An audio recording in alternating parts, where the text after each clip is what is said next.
ہے۔ اعوذ باللہ من الشیطان الرجیم، بسم اللہ الرحمن الرحیم۔ خواتین و حضرات، السلام علیکم ورحمۃ اللہ وبرکاتہ و مغفرتہ۔ پروگرام احکام شریعت فقہ حنفی سے متعلقہ مسائل کے ساتھ آپ کی خدمت میں حاضر ہیں۔ کچھ وافر کوئسچن ایک صاحب نے اپنے بچے کی پیدائش پہ ایک تاریخ بھیجی، کہا کہ اس تاریخ کو دیکھ کر کوئی اچھا سا نام بتائیں اور ایسا نام بتائیں کہ بچے کی طبیعت بالکل ٹھیک رہے، یہ نیک بنے اور یہ کبھی بیمار نہ ہو۔ تو یہ تھوڑا سا سوال تھا، تو میں نے کہا اس پہ تھوڑا سا کلام کر لیتے ہیں۔ پہلی بات یاد رکھیے کہ یہ تاریخ کے ذریعے حرف نکالنا، نام نکالنا، یہ کوئی نبی کریم صلی اللہ علیہ وسلم سے منقول طریقہ نہیں ہے، اگرچہ اس کو ناجائز بھی میں نہیں کہہ رہا ہوں، لیکن نبی کریم صلی اللہ علیہ وسلم نے ایسا کچھ نہیں کیا کہ ذائچہ نکالا ہو یا مطلب اس کا باقاعدہ کوئی حساب کتاب نکال کر سرکار نے بتایا ہو، بلکہ تعلیم شرع یہ ہے کہ رحمت کونین صلی اللہ علیہ وسلم فرماتے ہیں کہ انبیاء علیہ السلام کے نام پر نام رکھو، ایک روایت میں اچھوں کے نام پر نام رکھو۔ تو بس کوئی بھی نبیوں کا نام ہو، صحابہ ہوں، کوئی اللہ کے ولی ہوں، ان کے نام پر نام رکھیں، برکت ہی برکت ہوگی۔ ان تکلفات میں اگر آپ پڑھتے کہ یہ سمجھتے ہیں کہ شاید اس کے بعد بچہ اچھے نام کی وجہ سے ہر قسم کے آفات و بلیات سے محفوظ رہے گا، اس کا کوئی شرعی تصور نہیں ہے۔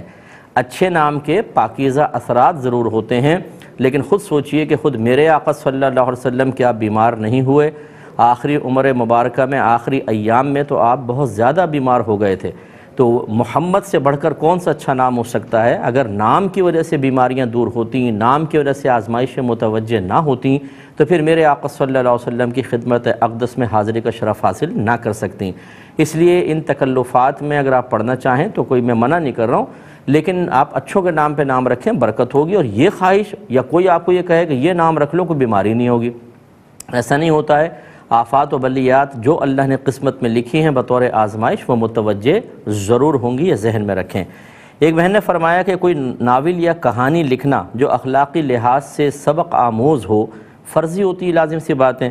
وہ کہتی ہیں لکھنا اس میں کوئی بے حیائی نہ ہو، کوئی فضول چیز نہ ہو، تو اس کا کیا شرعی حکم ہوگا؟ دیکھیں بالکل جائز ہے۔ ہمارے فقہائے اسلام نے واضح طور پہ لکھا ہے کہ بچوں کو فرضی کہانیاں بنا کر سنانا تاکہ ان کے اخلاق کی تعمیر ہو، وہ گناہ کو سمجھیں، بری چیز اس میں ذکر کی جائے تاکہ دل میں نفرت بچوں کے پیدا ہو۔ جیسے برے آدمی کا برا انجام بیان کیا گیا تو بچے ڈریں کہ بھئی ہم بھی ایسا کریں گے تو برا انجام ہو سکتا ہے۔ تو یہ فرضی کہانیاں اس طرح بنا کے، یہ جھوٹ میں شامل نہیں ہوتا بلکہ یہ ایک اصلاحی قدم ہوتا ہے، تو اس لیے اس میں کوئی حرج نہیں ہے، آپ کر سکتی ہیں۔ ایک انہوں نے کہا کہ ہم نے سنا ہے کہ اگر کوئی گھر میں فوت ہو جائے تو 40 دن تک زوجین یعنی میاں بیوی آپس میں جسمانی تعلق قائم کریں تو یہ حرام ہوتا ہے۔ دیکھیں جس نے بھی کہا بالکل غلط کہا۔ میرے آقا صلی اللہ علیہ وسلم کی تعلیم یہ ہے، ہم اہل سنت کا عقیدہ یہ ہے، اور یہ ہمارا اسی سے ہم نے مسئلہ نکالا ہے کہ رحمت کونین صلی اللہ علیہ وسلم ارشاد فرماتے ہیں کہ اگر کسی کا انتقال ہو جائے، سرکار فرماتے ہیں کسی عورت کے لیے جائز نہیں کہ اس پر 3 دن سے زیادہ سوگ بنائے۔ ہاں، شوہر کی موت پر وہ سوگ بنائے گی 4 مہینے 10 دن۔ تو یہ ویسے تو عورت کا ذکر فرمایا، لیکن یہ حکم سب کو عام ہے۔ اس کا مطلب ہے والد صاحب فوت ہو جائیں، والدہ فوت ہو جائیں، اگر آپ اس پہ اظہار غم کرنا چاہتے ہیں تو 3 دن تک کر سکتے ہیں۔ 3 دن کے بعد غم محسوس ہونا یہ تو فطری تقاضا ہے، لیکن اظہار غم نہیں کر سکتے۔ فقہ حنفی کی روشنی میں اہل سنت کے مطابق یہ منع ہوگا۔ ہاں، شوہر فوت ہو جائے تو 4 ماہ 10 دن تک عورت حالت سوگ میں رہتی ہے، یعنی اظہار غم کرتی ہے۔ اس کا مطلب یہ ہوا کہ یہ تو بالکل بیجا بات ہے، بلکہ اگر 3 دن گزر گئے، فرض کریں والد صاحب فوت ہوئے اور 3 دن گزر کے کوئی اس وجہ سے جسمانی تعلق قائم نہ کرے کہ میں اظہار غم کروں اور یہ کرنا منع ہوگا، تو یہ بلکہ گناہ ہوگا، کیونکہ نبی کریم صلی اللہ علیہ وسلم کی حدیث کے خلاف انسان جا رہا ہوگا۔ ایک انہوں نے کہا کہ یہ چلیں بعد میں کرتا ہوں، یہ کہتے ہیں اگر کوئی بیوی اپنے شوہر کو گالیاں بکے تو شوہر کیا کرے؟ دیکھیں مسئلہ یہ ہے کہ پہلی بات یہ کہ وہ کیوں گالیاں بک رہی ہے۔ اگر شوہر نے اس کو اتنا ہائپر کر دیا ہے اور شوہر کا بہت زیادہ قصور ہے تو شوہر کو بھی اپنے رویے پر اور اپنے معاملات پہ نظر ثانی کرنی چاہیے۔ لیکن اس کے باوجود چاہے کتنے ہی قصوروار کیوں نہ ہو، خاتون کو شوہر کو گالی دینا یہ بہت بڑا گناہ ہے، کیونکہ شوہر کا عورت پہ بہت زیادہ حق رکھا گیا ہے۔ ہماری بعض بہنیں اس قسم کی باتیں سن کے غصے میں آ جاتی ہیں۔ آپ کو غصہ نہیں آنا چاہیے، کیونکہ یہ اللہ اس کے رسول کا فیصلہ ہے۔ آپ کا غصہ پھر اللہ اور رسول کے خلاف جائے گا۔ دنیا میں بھی تباہی اور آخرت میں بھی تباہی۔ نبی کریم صلی اللہ علیہ وسلم فرماتے ہیں کہ اگر میں کسی مخلوق کو سجدہ کرنے کا حکم دیتا تو بیویوں کو حکم دیتا کہ شوہروں کو سجدہ کریں۔ ایک روایت میں اور بھی ہے، چلے میں اسی پہ اکتفا کرتا ہوں۔ تو خلاصہ کلام یہ ہے کہ اگر کوئی خاتون ہیں اپنے شوہر سے تھوڑا بہت اظہار ناراضگی کرنا چاہیں، اس کے بھی ایک طریقہ کار ہے۔ یہ طریقہ کار نہیں ہے کہ گندی گندی گالیاں دینا یا برا بھلا کہنا، اس سے وہ شدید گناہ گار ہوں گی۔ اور شوہر کو چاہیے کہ اولاً صبر کرے، لیکن اگر وہ سمجھتا ہے کہ وہ گھر والوں کے سامنے بھی اور بچوں کے سامنے بھی ہیں تو پھر وہ اس کو بنیاد بنا کر کوئی بڑا فیصلہ بھی کر سکتا ہے۔ بڑے فیصلے سے آپ سمجھ گئے ہوں گے کہ یہ اس کو شرعی لحاظ سے اس کا حق حاصل ہوگا۔ ایک کالر ہمارے ساتھ ہیں، پہلے کال لیتے ہیں۔ السلام علیکم۔ السلام علیکم۔ جی وعلیکم السلام۔ میرا پہلا سوال ہے کہ اگر ہم کسی کو زکوٰۃ دے دیں اور یہ نہ بتائے کہ ہم نے دیے، ہم بولے کہ کسی اور نے دیے، تو زکوٰۃ ادا ہو جائے گی؟ اور دوسرا سوال ہے کہ اگر ہم الحمد شریف کی جگہ سورہ ناس پڑھ لیں تو نماز ہو جائے گی؟ اور تیسرا سوال یہ ہے کہ ہمارے دادا دادی کا آبائی گھر تھا نا، تو انہوں نے بولا کہ یہ میرے ابو کو بولا کہ آپ چھوٹے بھائی کو دے دو، اور اسی جگہ میرے ابو کو زمین دی تھی، اس پہ ابو نے گھر بنا لیا۔ تو ابھی سارے بہن بھائی کہتے کہ ہمیں اس گھر میں بھی حصہ چاہیے، تو ان کا یہ تقاضا کرنا کیا؟ یہ آبائی گھر کس نے دیا تھا ان کو؟ آبائی گھر جو تھا نا وہ ابو نے چھوٹے بھائی کو دے دیا زندگی میں، بولا زندگی میں، اور جو زمین دے دی نا میرے ابو کو، ابو نے خود اس پہ گھر بنایا۔ اس وقت دادا جو ہے وہ زندہ تھے، انہوں نے ایسا کوئی مطالبہ نہیں کیا تھا۔ چلے بس ٹھیک ہے، میں بتاتا ہوں انشاءاللہ۔ ایک اور کالر ہیں۔ السلام علیکم۔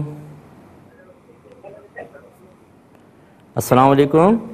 جی وعلیکم السلام۔ بہن اپنے ٹیلی ویژن کی آواز بند کریں جلدی سے اور سوال کریں۔ جی یہ جو دودھ ہوتا ہے یہ اگر بلی پی جائے تو استعمال کرنا چاہیے یا نہیں؟ اور تو اس کے بعد وہ جو ڈنر سیٹ کے برتن ہوتے ہیں وہ اگر باہر سے کہتے ہیں گھڑیاں اٹھا کے لے جاتے ہیں، حرام اس کی بناتے ہیں، وہ استعمال کرنے چاہیے یا نہیں؟ اور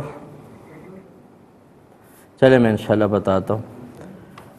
ایک یہ کویسچن کیا تھا کہ کسی نے یہ کسی کو کہتے ہیں ہماری بہن نے چپکے سے ایک شادی کر لی اور ہمیں اس کی شادی کا نہیں پتہ تھا، ہم نے اس کی کسی اور جگہ شادی کر دی۔ جب شادی کر دی تو پھر معلوم ہوا کہ یہ تو ہماری بہن تو پہلے ہی میرڈ تھی۔ اب جو سسرال والے ہیں وہ چاہتے ہیں سچ کو چھپا کر رکھیں تاکہ بدنامی نہ ہو۔ اچھا بہن بھی اپسیٹ ہے اور ہم بھی اپسیٹ ہیں، ہم کیا کریں؟ دیکھیں مسئلہ یہ ہے کہ آپ کی بہن نے اگر واقعی کفو میں نکاح کیا تھا، ہم پلہ لوگوں میں ایسے شخص سے نکاح کیا تھا کہ جس سے نکاح کرنا آپ لوگوں کے لیے کوئی باعث شرم و عار نہیں تھا، اور آپ کی بہن عاقلہ بھی تھیں، یعنی پاگل مجنون نہیں تھیں، اور اسی طرح وہ بالغہ بھی تھیں، تو ان کا نکاح بالکل درست رہا اور وہ پہلے شخص کی منکوحہ ہیں۔ اور جب کوئی عورت کسی شخص کے نکاح میں ہو تو اس کا دوسرا نکاح نہیں ہو سکتا۔ اللہ تبارک و تعالیٰ نے جہاں حرام عورتوں کا ذکر فرمایا وہیں فرمایا والمحصنات من نسائکم، اور تمہاری عورتوں میں والمحصنات من النساء، اور عورتوں میں سے شادی شدہ عورتوں سے بھی نکاح کرنا حرام ہے۔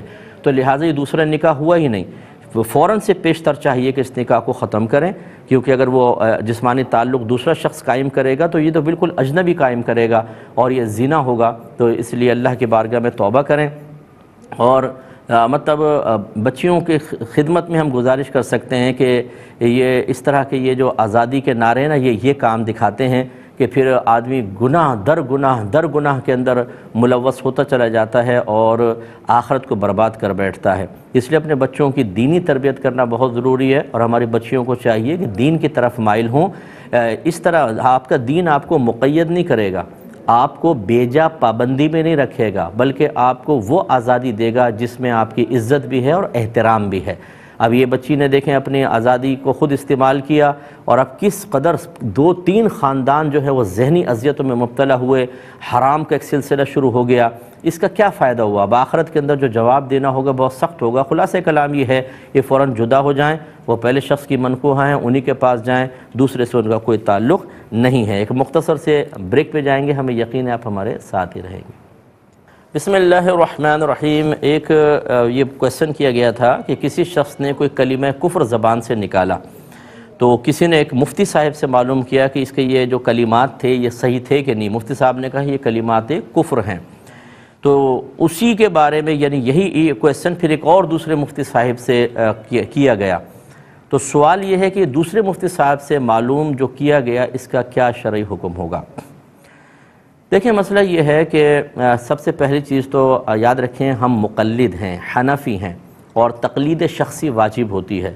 4 بڑے امام ہیں، امام اعظم ابو حنیفہ، امام شافعی، امام مالک، امام احمد بن حنبل، ان میں سے کسی ایک کی تقلید کرنا، کسی ایک کی پیروی کرنا واجب ہوتا ہے، تو ہم امام اعظم کے مقلد ہیں۔ لیکن اس کے بعد بھی ہم یہ عرض کرتے ہیں کہ آپ اپنے موجودہ دور میں کسی ایک مفتی صاحب کو فالو کریں، وہ ان کا فتویٰ آپ کی مرضی کے موافق ہو یا آپ کے خلاف، اسی کے اوپر آپ چلیں، تبھی احکام شرع میں جو آزمائش کا پہلو ہے وہ آپ کے لیے ہوگا، ورنہ تو آپ آسانی کے لیے ایک سے معلوم کریں، آپ کو مطلب کا فتویٰ مل گیا تو بہت اچھی بات، نہیں ملا دوسرے سے معلوم کر کے مطلب کا فتویٰ لے لیا، تو بتائیے آزمائش اور ابتلا کہاں رہا؟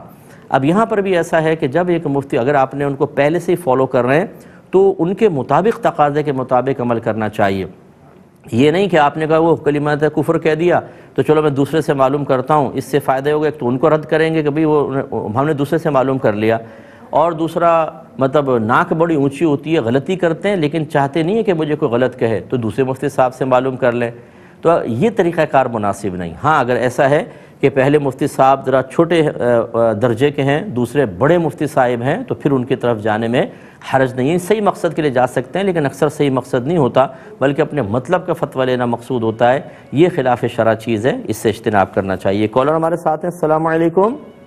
السلام علیکم۔ جی وعلیکم السلام۔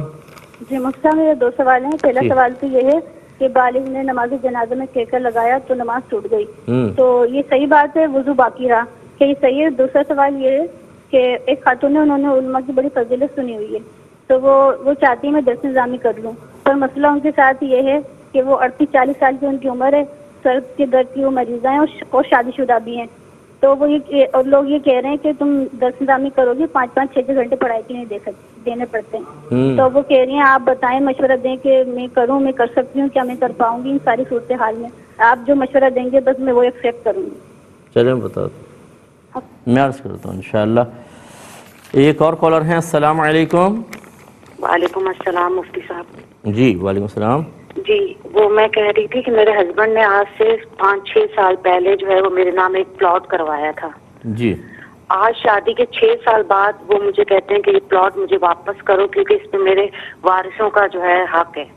اچھا، ہاں اس وقت کہتے تھے کہ میں اپنے بیٹے کو آگ کر چکا ہوں، لیکن اب 6 سال بعد ان کے بیٹے بھی واپس آ گئے، ان کے بھائی بھی ان کے بن گئے، ان کے بہنیں بھی بن گئی ہیں، وہ کہتے ہیں یہ پلاٹ میرے نام واپس کرو تاکہ میرے وارثوں کا حصہ ہو اس میں۔ آپ کے کتنے بچے ہیں؟ میرا کوئی بچہ نہیں ہے فی الحال۔ اچھا چلیں ٹھیک ہے، میں بتاتا ہوں، بہن بتاتا ہوں۔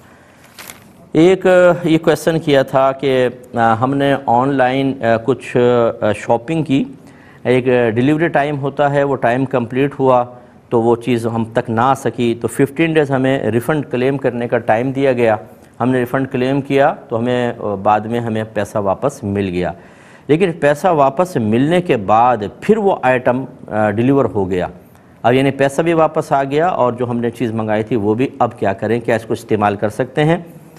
دیکھیں آپ کو سب سے پہلے کمپنی کو یہ کہنا ہوگا، آپ ان کو ایک میل کریں، جیسے بھی آپ کا ان سے کانٹیکٹ ہوا تھا کہ بھئی آپ کا ہم نے اس طرح یہ صورتحال ہوئی ہے، دونوں چیزیں واپس آ گئی ہیں، اب آپ اجازت دیتے ہیں ہم استعمال کر لیں، ورنہ ہم آپ کو پیسے بھیجتے ہیں۔ اگر وہ پیسے کا مطالبہ کرتے ہیں تو پھر آپ کو دینا واجب ہے، کیونکہ یہ نہیں ہو سکتا کہ عوض اور معوض دونوں ہی آپ رکھ لیں۔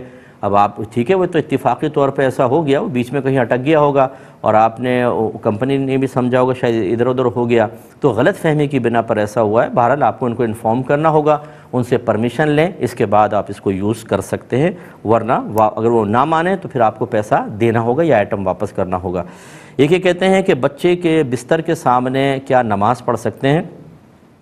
دیکھیں بالغ کے سامنے تو نماز پڑھنے کو منع کیا ہے، اگر جاگا ہوا ہے تو پھر تو مکروہ تحریمی ہے، سویا ہوا ہے تب بھی اس میں کافی کراہت ہے، کیونکہ یہ ایک طرح سے بت کسی مشابہت ہے، جیسے بت کے سامنے سجدہ کرنا ایسے سوئے آدمی کے سامنے، اگرچہ وہ بت نہیں ہے لیکن اس کو مکروہ لکھا ہے۔ دوسرا یہ کہ کبھی بھی وہ جاگ سکتا ہے اور جاگے گا تو فوراً پھر ریاکاری شروع ہو جائے گی، اپنے آپ کو سنبھالنا مشکل ہوگا، اور انسان کچھ نہ کچھ دکھاوا کرے گا تو اس میں کافی چیزیں ایسی خراب ہیں، اس لیے بالغ کے سامنے تو نہیں کر سکتے۔ لیکن چھوٹا بچہ جو ہے اس کے سامنے بس وہ تو ہے کہ ایک بچہ سامنے لیٹا ہوا ہے، آپ اس کے سامنے سجدہ کر رہے ہیں، مناسب نہیں ہے، لیکن دیگر اس میں بہت سارے خطرات نہیں ہیں کہ وہ چھوٹا سا منا ہے، اس میں کوئی مسئلہ نہیں ہے۔ اور خاص طور پہ اگر کوئی خاتون ایسی ہیں کہ وہ بچے کو سامنے رکھ کر ہی نماز پڑھنا چاہتی ہیں، کیونکہ خطرات ہوتے ہیں، بعض اوقات کیڑے کاٹے ہوتے ہیں، دیگر معاملات ہوتے ہیں، بچہ بعض اوقات جھولے سے گر جاتا ہے، بستر سے گر جاتا ہے، اس وجہ سے وہ سامنے نماز پڑھ رہی ہیں تاکہ اگر حرکت کرے تو میں فوراً اس کو سنبھال سکوں، تو پھر ان کے لیے بلا کراہت جائز ہے۔ اور اس کے علاوہ اگر کوئی پڑھ رہا ہے تو اس زیادہ سے زیادہ مکروہ تنزیہی ہوگا، کیونکہ چھوٹے بچوں کے معاملے میں حکم نرم رہے گا۔ ایک انہوں نے پوچھا ہے کہ عورتوں کی گلے کی چین اگر سونے اور چاندی کے علاوہ ہو تو کیا اسے بطور زکوٰۃ دے سکتے ہیں؟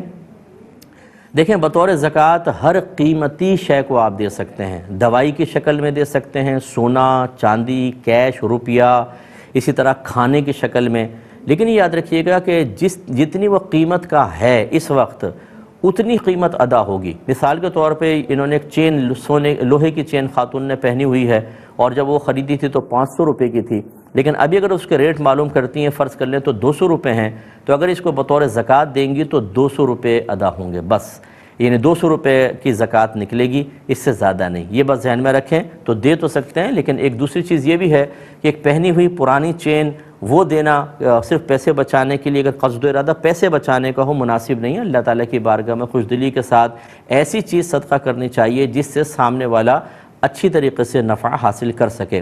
لوہے کی چین دے بھی دی، وہ بیچارہ سامنے والا کیا کرے گا؟ تو کیش کی شکل میں ہو، کھانے کی شکل میں، راشن کی شکل میں، دوائیوں، اگر مریض ہے تو دوائیوں کی شکل میں اس کو دیں تو اس کی ضرورت زیادہ پوری ہوگی، افضل اور اولیٰ ہے۔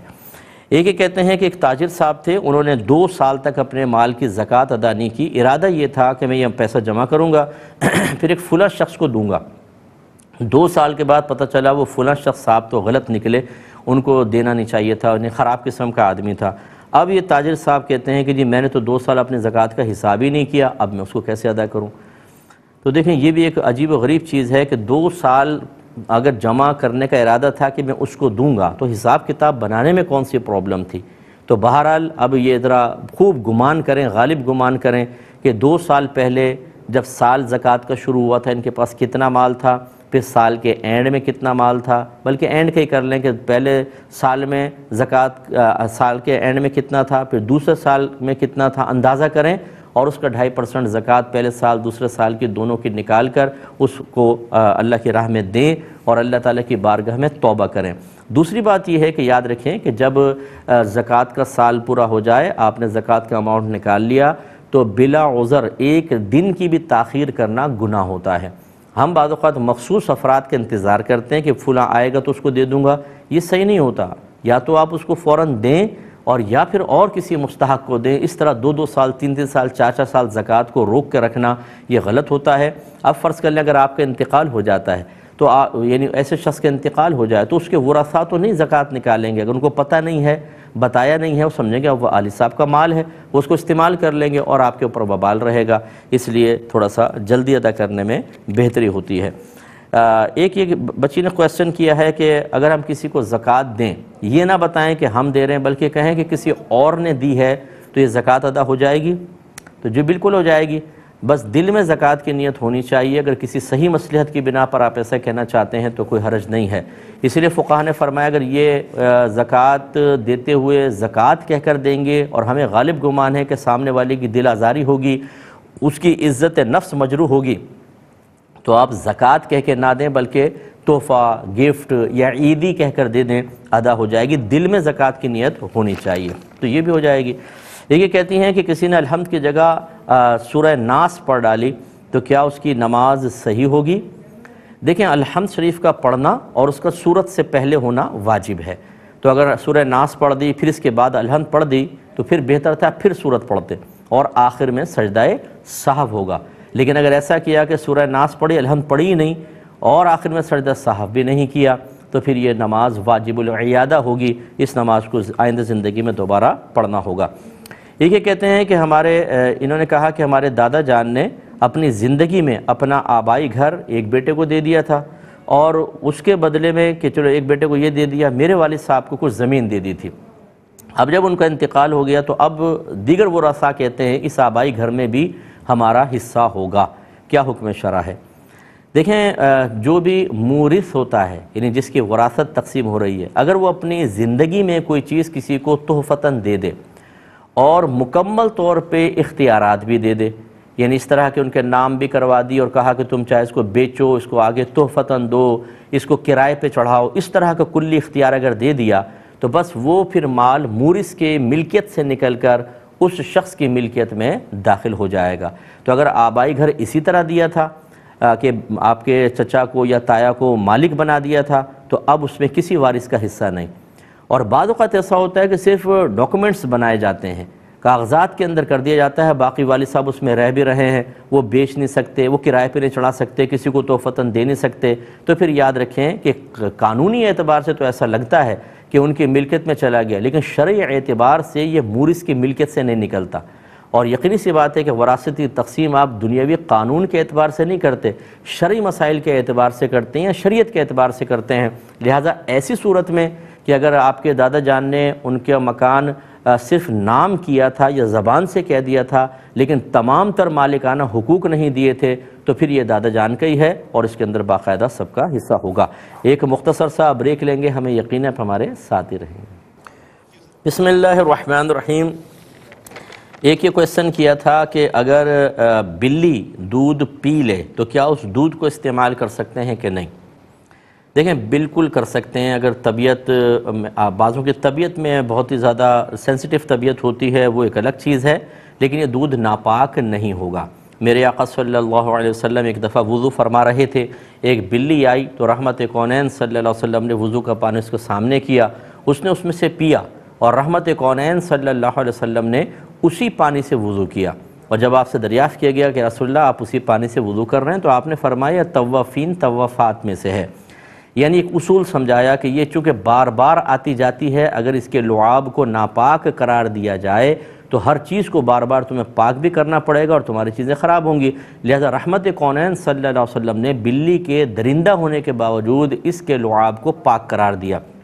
تو اب یہ جب پانی پاک تھا، اس سے وضو ہو سکتا تھا، تو دودھ بھی پاک ہے. بس اب وہی مسئلہ ہے جو میں نے آپ کو عرض کیا کہ بعضوں کی طبیعت بڑی نازک ہوتی ہے اور وہ اس کو لائک نہیں کرتے ہیں تو پھر وہ نہ پیے، لیکن کسی اور کو آپ صدقہ کر سکتے ہیں. اسے نہ بتائیں کہ بلی نے پیا ہے، آپ دے سکتے ہیں، اس میں شرعاً کوئی حرج نہیں، لیکن اس کو پھینک نہیں سکتے ہیں کہ آپ یہ سوچیں کہ یار میں خود تو استعمال نہیں کر رہا ہوں دوسرے کو دوں پھینک دوں. یہ اسراف ہے، یہ شیطان کا ایک وار ہے کہ بھئی تم استعمال نہیں کر رہے دوسرے کو بھی اگر آپ نہیں کر رہے، شریعت تو استعمال کی اجازت دے رہی نا، آپ کی طبیعت اس کو قبول نہیں کر رہے تو آپ کسی اور کو دیجئے. اگر آپ اس کو پھینک دیں گے تو گناہ گار ہوں گے. یہ کہتی ہیں کہ یہ ڈنر سیٹ وغیرہ کے بارے میں کہا جاتا ہے کہ جو ہڈیاں چنتے ہیں یہ بھی پیس کے اس کے اندر مسالے میں ملائی جاتی ہیں پھر اس سے بنتی ہیں، تو کیا اس ڈنر سیٹ کو استعمال کر سکتے ہیں؟ دیکھیں یہ صرف ایک افواہ ہے اور افواہی باتوں پر بالکل کان نہ دھرا کریں. جیسے ویکسین کے بارے میں افواہیں اڑ رہی ہیں، اس میں یہ چیز ملا دی وہ چیز ملا دی، اس کا فلاں نقصان ہو جائے گا فلاں نقصان ہو جائے گا، یہ افواہیں ہوتی ہیں. اس کا کوئی مطلب یہ کہ پروف ہے آپ کے پاس؟ کچھ بھی نہیں ہے. تو اس قسم کے افواہوں کی طرف نہیں جانا چاہیے. یہ تو مطلب مٹی سے بنائے جاتے ہیں اور اس پہ پھر پالش چڑھائی جاتی ہے جو ہماری معلومات کے اعتبار سے ہے. یہ ہڈیوں وغیرہ کی آمیزش ہوتی نہیں ہے اور جب تک آپ کو کنفرم نہ ہو آپ کے لیے اس کا استعمال بالکل طیب اور حلال ہے. ایک ہی کہتی ہیں بچی نے پوچھا ہے کہ کیا یہ مسئلہ صحیح ہے کہ اگر کوئی بالغ انسان نماز میں قہقہہ لگا دے تو نماز کے ساتھ ساتھ وضو بھی ٹوٹ جاتا ہے؟ تو جی بالکل ایسا ہی مسئلہ ہے. نبی کریم صلی اللہ علیہ وسلم ایک مرتبہ نماز ادا فرما رہے تھے تو ایک ایسے صحابی جن کی آنکھیں بینائی بہت کمزور تھی وہ تشریف لائے تو وہ اس وقت کنویں کے ارد گرد منڈیر نہیں تھی تو وہ اچانک کنویں میں گر گئے. تو جو پیچھے کھڑے ہوئے تھے نوجوان صحابہ تھے وہ ایسے نظر پڑ گئی تو کسی کی ہنسی بلند ہو گئی جو ایک غیر اختیاری امر ہوتا ہے. جیسے ہمارے سامنے بھی کسی کو ایک دم ٹھوکر لگ جائے تو بعض اوقات غیر اختیاری طور پہ ہنسی نکل جاتی ہے. جب نبی کریم صلی اللہ علیہ وسلم نماز سے فارغ ہوئے تو آپ نے ارشاد فرمایا کہ جو یہ ہنسا تھا وہ دوبارہ وضو کرے اور نماز ادا کرے. اس سے فقہ حنفی میں یہ مسئلہ ہے. فقہائے احناف نے مسئلہ نکالا کہ ایک اگر کوئی عاقل ہے بالغ ہے جاگ رہا ہے رکوع و سجود والی نماز میں ہے، اگر وہ قہقہہ لگا دے، قہقہہ کا مطلب اتنی آواز سے ہنسنا کہ 3 4 5 ادھر اور 3 4 5 ادھر افراد سن لیں، اگر اتنے دور نہ جائے صرف پڑوسی سنے اپنی تک رہے تو اس کو دحک کہتے ہیں، اور اگر بالکل ہونٹ خالی ہلے اور اس میں مزید آواز تک نہ نکلی اس کو تبسم کہتے ہیں۔ تبسم اور دحک میں حکم علیحدہ ہوتا ہے۔ قہقہہ سے نماز بھی ٹوٹ جاتی ہے اور وضو بھی ختم ہو جاتا ہے۔ حالانکہ یہ عقل نہیں کہتی کہ قہقہہ کوئی ناپاک چیز تو نہیں ہے، لیکن میرے آقا صلی اللہ علیہ وسلم نے چونکہ حکم دے دیا تو خلاف معقول بس یہ حکم ہے، اس کو امر تعبدی کہتے ہیں کہ میرے آقا نے فرمایا تو بس ہم اس کو مانیں گے کہ حالت نماز۔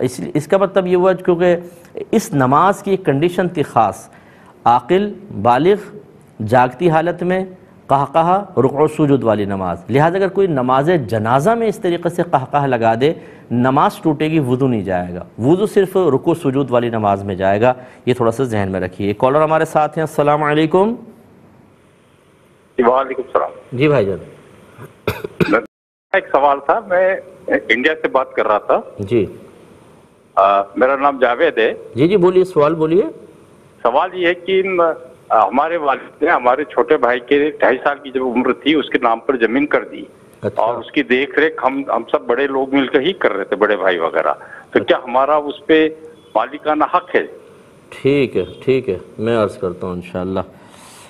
اور کوئی ایک اور کالر ہیں، السلام علیکم۔ وعلیکم السلام۔ مفتی صاحب ایک تو میرا کوشچن یہ ہے کہ کنفرم ہے کہ 5 دن بعد واپس آ جانا ہے سفر سے، اچھا تو پھر بھی ہم 15 دن کی نیت کر کے پوری نماز پڑھ سکتے ہیں؟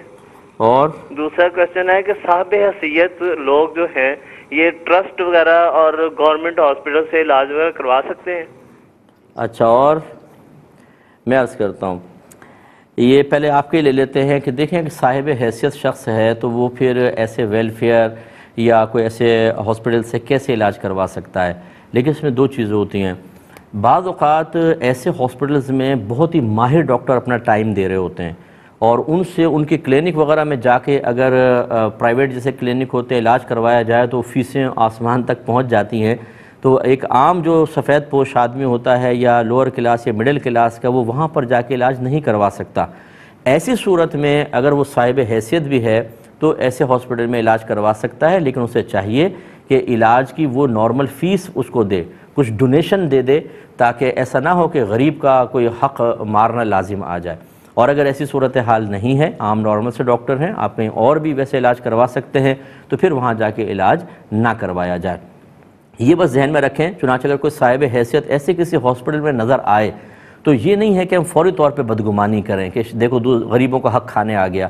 ہو سکتا ہے کہ وہ پیسہ دے، ہو سکتا ہے کہ ایسی کسی ویلڈ ریزن کی وجہ سے وہ آ کے ڈاکٹر سے علاج کروا رہا ہے، تو فوری طور پہ ان سے بدگمانی نہیں کرنی چاہیے۔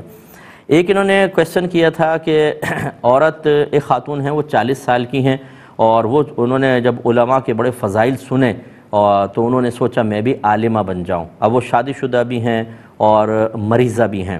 کسی نے کہا کہ بھئی یہ کرنے کی آپ کو حاجت نہیں ہے، 5-6 گھنٹے تک پڑھائی کرنی پڑتی ہے، تو اب وہ خاتون مشورہ طلب کر رہی ہیں۔ دیکھیں، سب سے پہلے تو میں ان بہن کو مشورہ دوں گا کہ آپ، چونکہ ہم ایک پڑھنے کا ہمارا ٹائم ہوتا ہے، اس کے بعد پھر ہم ازدواجی زندگی میں یا دیگر پریکٹیکل لائف میں داخل ہو جاتے ہیں تو پڑھائی سے ہمارا سلسلہ منقطع ہو جاتا ہے۔ بہت عرصے بعد جب دوبارہ ذہن کو اس طرف لایا جائے تو فوری طور پہ ذہن استعمال نہیں ہوتا اور بہت جلدی تھک جاتا ہے۔ یہ تو میں نے جوانوں کی حالت بھی دیکھی ہے، پھر آپ تو پھر مطلب جوانی سے تھوڑا سا اگلی عمر کی طرف آ رہی ہیں، تو لہٰذا میرا مشورہ ہوگا پہلے آپ فرض علوم کورس کریں۔ فرض علوم میں 3 چیزیں ہوں گی: عقائد بما دلائل، احکام شرعیہ عملیہ، یعنی ایسے احکام شرعیہ آپ سیکھیں جن کا تعلق عمل سے ہے، اس میں نماز، روزہ، حج، زکوٰۃ، پھر نماز میں طہارت وغیرہ کے سارے مسائل بھی آئیں گے، صدقہ فطر ہے، قربانی کے مسائل، تجارت کے، اگر آپ نے پیسہ انویسٹ کرنا ہے تو اس کے مسائل، شوہر اور بیوی کے مسائل۔ تیسرا ہوتا ہے گناہوں کی معرفت، ظاہری گناہ، باطنی گناہ، صغیرہ گناہ اور کبیرہ گناہ، یہ 3 چیزیں یہ آپ سیکھیں تو اس میں فائدہ کیا ہوگا کہ آپ کا ذہن کچھ چیزوں کو سمجھنے کی طرف آئے گا، یاد کرنے کی طرف آئے گا۔ اس کے بعد آپ درس نظامی کی طرف آئیں۔ اچھا، اب درس نظامی پڑھانے والے بھی 2 طرح کے ہیں، ایک وہ کہ جو قدیم طرز تعلیم کو چھوڑنے کے لیے تیار نہیں ہیں، انہوں نے جیسا اپنے ٹیچر سے پڑھا ہے وہ بعین ہی ویسے ہی پڑھائیں گے، انہیں اس بات سے کوئی دلچسپی نہیں ہوتی کہ موجودہ دور کے تقاضے کے مطابق لوگوں کو تھوڑا سا چینج کر کے پڑھا دیا جائے۔ اب قلت وقت ہے، تنگی فرصت ہے، لوگوں کے پاس ٹائم نہیں ہے، اور آپ لمبا لمبا ان کو یاد کرنے کے لیے دیں تو میں نے کتنے ایک دو نہیں سینکڑوں لوگوں کو درس نظامی سے بدزن ہوتے ہوئے اسی لیے بھاگتے ہوئے دیکھا ہے کہ ٹیچنگ میتھڈ اتنا ہارڈ رکھا جاتا ہے.